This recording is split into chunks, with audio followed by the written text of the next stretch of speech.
মানুষের সঙ্গে মানুষের সখ্যতা স্বাভাবিক, তবে বন্যপ্রাণীর সঙ্গে মানুষের সখ্যতার দৃশ্য বিরল। সম্প্রতি হরিণের সঙ্গে সখ্যতা গড়ে রীতিমতো আলোড়ন সৃষ্টি করেছেন সানাউল্লাহ নামে এক বনকর্মী। হরিণটির নাম দিয়েছেন শশী। নাম ধরে ডাকলেই সাড়া দেয় হরিণটি। ওর দেখাশোনা সবকিছু করি আমরা প্রায় 3 মাসের উপরে আর কি।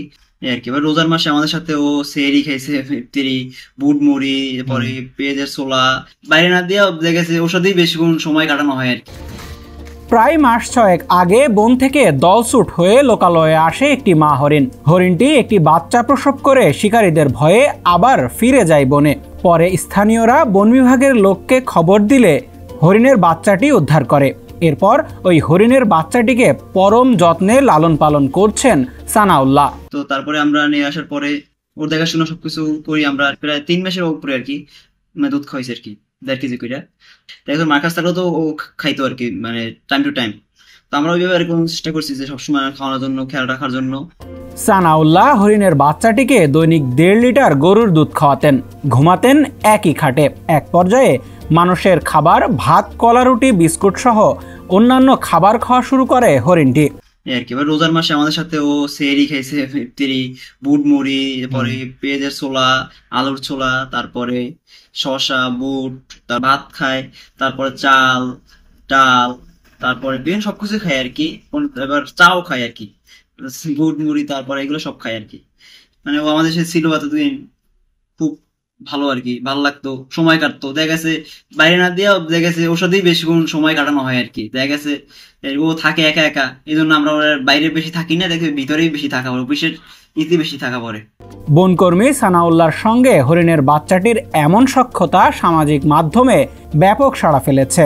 হরিণটি প্রায় বিগত 5 মাস পর্যন্ত আমাদের এলাকায় দেখা যাচ্ছে। স্থানীয় আমরা যারা আছি আমরা প্রতিদিন হরিণটি দেখি। হরিণ ছানাটিকে খুব আদর যত্ন করে লালন পালন করে বড় করেছেন এই বনকর্মী সানাউল্লাহ। ওরা 2 জন। আমরা তো হরিণ দেখতে হলে যাইতে হয় চিড়িয়াখানা, আর না হয় আমাদের চরাঞ্চলে যাইতে হয়। কিন্তু এখানে আমরা সাধারণ দেখতে পাচ্ছি, ধরতে পারতেছি, একটু আদর করতে পারতেছি, খাবার দিলে খাচ্ছে। হ্যাঁ, দেখলাম ভাত খাচ্ছে, চাউল খাচ্ছে। দূর দূর থেকে লোকজন আসে, যে হরিণ তো এত কাছ দিয়ে তো দেখতে পায় না, দেখে আসে এখানে হরিণকে ওরা মানে ধরে দেখতে পারতেছে। তারপরে ওর জন্য দেখেন সবাই খাবার নিয়ে আসে, ও কি খায় আর কি। তারাও খুশি হয়েছে আর আমরাও খুবই খুশি যে ওকে সবাই দেখতে আসে। সুচিকিৎসার জন্য হরিণটিকে অফিসের বনকর্মীরা লালন পালন করছেন। খুব শীঘ্রই হরিণটিকে অবমুক্ত করা হবে বলে জানান বন কর্মকর্তা। সুচিকিৎসার জন্য আসলে তখন রাখা হয়েছিল, ওই মুহূর্তে ছেড়ে দিলে হয়তো এটা বাঁচবে না। অতি দ্রুত সময়ের মধ্যে এটি যেখানে আমাদের হরিণ আছে ওই বাগানে অবমুক্ত করব বলে আশা রাখি।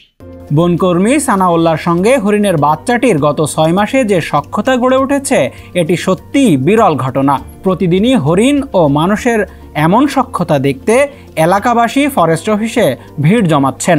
হরিণের সঙ্গে মানুষের এমন সখ্যতা সমাজে ভালোবাসার এক দৃষ্টান্ত স্থাপন করেছে। সত্যি আমাদের নিজেদের হোটেল? হ্যাঁ, ইডেন বে আমাদের নিজেদের হোটেল। Any time check in, any time check out. Eden Bay, a concern of Bhaiya Hotels.